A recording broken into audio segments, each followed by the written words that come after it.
గత కొన్ని రోజుల నుంచి చూస్తానే ఉన్నాం. ఏడ చూసినా కూడా సోషల్ మీడియాలో మొత్తం ఎయిర్పోర్ట్లకు సంబంధించిన వీడియోలు, ఇండియాకు సంబంధించిన వీడియోలే ఉన్నాయి. దీన్ని అడ్డు పెట్టుకొని మరి ఇప్పుడు ఎక్కడికైనా వెళ్ళాలన్నా కూడా ఫ్లైట్ రేట్లు అయితే అడ్డగోలుగా పెరిగిపోయినాయి. ఇండిగో ఫ్లైట్ టికెట్లు ఉన్నాయి, లేవని కాదు. ఇండిగో ఎంత చూపిస్తుంది ఇప్పుడు ఢిల్లీకైనా ముంబైకైనా ఏదైనా పోవాలనుకుంటే 5,000 6,000 అట్లా చూపిస్తుంది. కానీ ఎయిర్ ఇండియా ఇంకా వేరే ఏవి చూసుకున్నా కూడా ఆల్మోస్ట్ 10,000 అట్లా దాటింది. ఇంకా ఢిల్లీ అయితే 40,000 ఉన్నదంట టికెట్. మరి ఎందుకు జరిగింది ఇదంతా అంటే గవర్నమెంట్ ఒక రూల్ పట్టుకొచ్చినప్పుడు యాక్సెప్ట్ చేయాలి. జనరల్ గా మిగతా వాళ్ళందరూ యాక్సెప్ట్ చేసిన కానీ మరి ఇండియాకి ఏమొచ్చిందో ఏందో అనేది తెలియదు. ఎందుకంటే పైలట్స్ కి సంబంధించి వాళ్ళు తీసుకురావడం జరిగింది, మంచిగానే ఉన్నది. ఇండిగో యాక్సెప్ట్ చేయలేదు. ఎందుకంటే ఈడ గవర్నమెంట్ కూడా కొంచెం తప్పు ఉన్నది. ఏంటంటే ఈ పెద్ద మనిషికి ఇండిగోకి ఆల్మోస్ట్ ఏవియేషన్ దాంట్లో 60% కన్నా ఎక్కువనే ఈయన పై చేయి ఉన్నది. కాబట్టి ఈడ ఆడింది ఆట పాడింది పాట అన్నట్టు అయిపోయింది. ఇక ఎయిర్పోర్ట్లు అన్ని చూసుకుంటే ఇష్టం ఉన్నట్టుగా అదానికి చివాడేసిండ్రు. ఇక ఇట్లా ఇక పేర్లు వీసి మాట్లాడుతా అంటే ఇక కొంతమంది పార్టీకి సంబంధించిన వాళ్ళు ఏమనంటే లీడర్ల పైన పార్టీల పైన అని చెప్పి అంటున్నారు. కానీ నిజంగా నాకు ఒకటి అనిపించింది ఏంటంటే ఎంత పవర్ ఉన్నా ఎంత అధికారం ఉన్నా ఏదున్నా కూడా పైసలు ఉన్నదే రాజ్యం. అబ్బా నిజంగా చెప్పాలంటే పైసలు ఉన్నోళ్ళదే రాజ్యం. వాళ్ళు పిఎం అయినా కానీ ఎంపీ అయినా కానీ సీఎంలు అయినా కానీ ఎవరైనా కానీ పైసలు ఎవరి దగ్గర ఉంటే ఎవరు ఎట్లా ఆడిస్తే అట్లా ఆడేటట్టున్నది. ఇక్కడ జరిగిన సిచ్యువేషన్ కూడా అట్లనే ఉన్నది చెప్పాలంటే. ఇండిగో అయితే అసలు తగ్గలేదు. ఇక ఎయిర్పోర్ట్లలో పాపం వాళ్ళని కూడా ఏం అనలేము. ఎందుకంటే అక్కడ జరిగేది ఏముందో ఇక్కడ గ్రౌండ్ స్టాఫ్ కి అసలు ఏం సంబంధం తెలియదు వాళ్ళకి. వాళ్ళు ఏదో చెప్పారు ఇప్పుడు టెక్నికల్ ఇష్యూ అంటే టెక్నికల్ ఇష్యూ అని వీళ్ళు చెప్తారు. మొన్న నేను ఆల్రెడీ దీని గురించి మాట్లాడినా. ఏంటంటే టెక్నికల్ ఇష్యూ వల్ల ఇట్లా జరిగిందంట అనగానే ఒకటి కామెంట్ పెట్టిండు. టెక్నికల్ ఇష్యూ ఉన్నప్పుడు మనం సైలెంట్ గా ఉంటే అయిపోతుంది కదా బ్రో, మీరు ఎందుకు మరి మాట్లాడుతున్నారు, మన లైఫ్స్ కే కదా అని చెప్పి అన్నాడు. మరి ఏమైంది టెక్నికల్ ఇష్యూ? ఏమైంది టెక్నికల్ ఇష్యూ కాదు కదా అటు జరిగింది. ఇంకా డీప్ గా వెళ్తే స్టాక్స్ గురించి ట్రేడింగ్ గురించి మాట్లాడుతూ ఉన్నారు కొంతమంది. ఇండిగో షేర్స్ తగ్గిపోయినాయి, మళ్ళీ సడన్ గా ఒకటిసారి అంత హై పెరిగినాయి. ఏం నడుస్తున్నది ఏందనేది కాడికి వచ్చింది. కానీ ఒకటి ఏంటంటే ఒకటి ఆలోచించుకోవాలి. ఏవియేషన్ కి సంబంధించి చాలా మంది పెద్ద మనుషులు కూడా, మన రామ్ చరణ్ గారు కూడా, హీరో రామ్ చరణ్ గారు కూడా అప్పట్లో ఈ బిజినెస్ లో కొద్దామని చెప్పి వస్తే రానియలే, ఎవరు కూడా రానియలే. ఇంకా చాలా మంది ఉన్నారు అట్లా వద్దాం అనుకునే వాళ్ళను తొక్కి పడేసిండ్రు. సినిమాలు కూడా మనం చూసినాం, సూర్య సినిమా కూడా ఉంటుంది, దాంట్లో ఒక పెద్ద మనిషి కూడా ఎట్లా తొక్కేసిండు ఏందనేది కూడా మనం చూసినాం. అట్లా రానియకపోయే వరకు ఏమైంది, ఏడ చూసుకున్నా కూడా ఇండిగో వాళ్ళకి కనెక్షన్స్ బాగానే ఉన్నాయి. వాస్తవంగా చెప్పాలంటే హైదరాబాద్ లో ఒక 100 ఫ్లైట్లు రాజీవ్ గాంధీ ఇంటర్నేషనల్ ఎయిర్పోర్ట్ లో ఉన్నాయంటే అలా ఆల్మోస్ట్ 70 ఫ్లైట్లు ఇండిగోనియే ఉంటాయి. మిగతా స్పైజెట్ అని, ఎయిర్ ఇండియా అని, ఇంకా వేరే విస్తారా అని చెప్పి, ఇంకా ఎతిహాడ్ అవన్నీ ఉంటాయి. డిఫరెంట్ ఫ్లైట్స్ ఉంటాయి.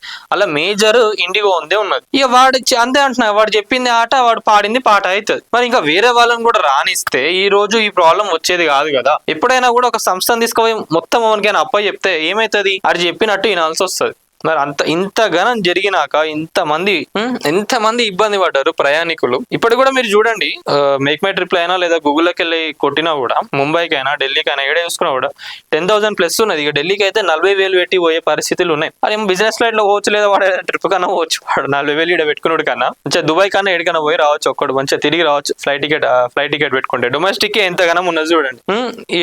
ఇది ఇండియాకి సంబంధించి వాస్తవంగా చెప్పాలంటే కూడా ఇంకా బెటర్ అనిపిస్తుంది. ఏది ఎయిర్ ఇండియా బెస్ట్ అనిపిస్తుంది. ఇంకా ఇండిగో అయితే ఇంకా బ్రేక్ఫాస్ట్ పెట్టాడు, ఏం పెట్టాడు, అప్పుడప్పుడు ఏమన్నా వాడు సర్వీసెస్ ఇస్తాడు. కానీ ఎయిర్ ఇండియా అట్లా కాదు. ఎయిర్ ఇండియా ఏంటంటే ప్రతి ఒక్క ప్యాసింజర్ కి కూడా వాళ్ళు బ్రేక్ఫాస్ట్ కానీ, లంచ్ కానీ, డిన్నర్ కానివ్వండి, అది ఏదైనా కూడా మంచిగా తీసుకొచ్చి ప్రొవైడ్ చేస్తారు అందరికి ఫ్రీగానే, దాంట్లోనే ఇంక్లూడ్ ఉంటుంది. వీడు అట్లా కూడా కాదు ఇండిగో. సరే ఇప్పుడు టాటా వాళ్ళదని అనుకున్నా కూడా ఇప్పుడు ఏమైంది, వాళ్ళు కూడా ఛాన్స్ దొరికింది కదా అని చెప్పి అడ్డగోలుగా పెంచిపడేసారు ఫ్లైట్ టికెట్లు. ప్రయాణికులు అందరు కూడా చాలా ఇబ్బంది పడతా ఉన్నారు. సరే ఈ రీఫండ్ ఆల్మోస్ట్ 600 కోట్ల పైకి కూడా ఏదో రీఫండ్ ఇచ్చేస్తున్నా అని చెప్పి కూడా చెప్తున్నాడు. కానీ మరి సో ఇంకొక టాక్ కూడా ఏం నడుస్తుందంటే, ఏదైతే దీనికి సంబంధించిన చట్టాలు కొన్ని చేంజెస్ చేయాలి, పైలట్స్ కి సంబంధించి వాళ్ళకు నిద్ర లేకుండా, ప్లస్ అట్లనే నైట్ టైం షెడ్యూల్డ్ అయిన ఫ్లైట్స్ ఏవైతే ఉన్నాయో చాలా ప్రాబ్లం అవుతుందో అవన్నీ కూడా తగ్గియాలని అన్నప్పుడు, అందరికి ఓకే అయినప్పుడు ఈయనకి ఎందుకు ఓకే అవ్వలేదు అనేది చాలా మంది డౌట్. ప్లస్ ఈ స్టాక్స్ కి సంబంధించి ఒకటేసారి తగ్గిపోయి మళ్ళీ పెరిగింది అనేది ఇంకో టాక్.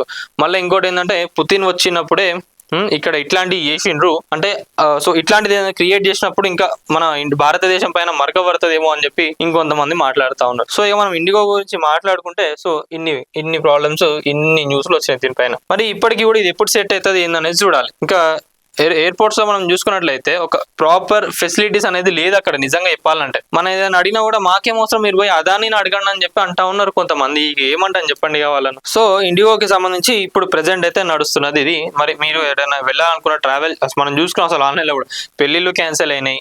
పెళ్లిళ్ళు ఏదైతే ఉందో ఫంక్షన్ హాల్లో చుట్టాలు ఉంటే ఇక పెళ్లికొడుకు పెళ్లి కూతురు ఎవరైతే ఉన్నారో వాళ్ళిద్దరు ఆడ కలుసుకొని ఆన్లైన్ లో ఎంగేజ్మెంట్ చేసుకున్నారు. ఇంకా చాలా ఫ్లైట్స్ కానివ్వండి, బిజినెస్ మీటింగ్స్ అని చెప్పి, ఇంకా హాస్పిటల్స్ అని చెప్పి చాలా ఇబ్బందులు పడ్డారు వాస్తవంగా చెప్పాలంటే చాలా మంది కూడా. మరి ఇట్లాంటి ప్రాబ్లమ్స్ ఇప్పుడనే కాదు ఫ్యూచర్ లో కూడా రాకుండా ఉండాలంటే ఏం చేయాలి? గవర్నమెంట్ అయినా కూడా ఎట్లాంటి యాక్షన్స్ తీసుకోవాలి? ఇట్లాంటి ప్రాబ్లం మళ్ళీ రాకూడదు, ఫేస్ చేయొద్దు అంటే ఒక్కడు పని చేయకపోతే ఎంత ప్రాబ్లం అయింది అనేది ఒకసారి చూడండి. అంటే ఒక ఇండిగోడు దగ్గర ప్రాబ్లం వస్తే ఎంత ప్రాబ్లం అయింది ఏందనేది చూడండి. అట్లా కాకుండా ఇంకా కొత్త వాళ్ళని కూడా రానిచ్చి ఇంకా డిఫరెంట్ కంపెనీస్ కూడా వస్తే చాలా బాగుంటది. సో ఇది కాకపోతే ఆల్టర్నేట్ ఇంకేంటిది, ఇంకా తక్కువలో ఇంకేంటిది, ఇంకా తొందరగా మనం దేంట్లో పోతాం ఏందనేది కూడా ప్రజలకు ఒక థాట్ రావాలి. అట్లా లేకనే ఈ రోజు ఇది జరిగింది. నిజంగా అదే అంటున్నా, ఏంటంటే 60% అనేది అయితే చిన్నది కాదు, చాలా పెద్దది. ఏవియేషన్ లో 60% వాడు హోల్డ్ చేస్తుందంటే ఒకసారి అర్థం చేసుకున్న వారు ఎంత నడుస్తుంది ఏందనేది. అందుకే దీన్ని ఎట్లా ఓవర్కమ్ చేయాలి, ఇంకా ఎట్లాంటివి తీసుకుంటే బాగుంటుంది అని మీరు అనుకుంటారో ఒకసారి మీ కామెంట్ లో తెలపండి. వీడియో ఇస్తున్న వాళ్ళు ఎవరైతే ఉన్నారో ప్రతి ఒక్కరు వీడియోని లైక్ చేయండి, షేర్ చేయండి, కామెంట్ చేయండి, అట్లా ఛానల్ ని సబ్స్క్రైబ్ చేసుకోండి. Thank you.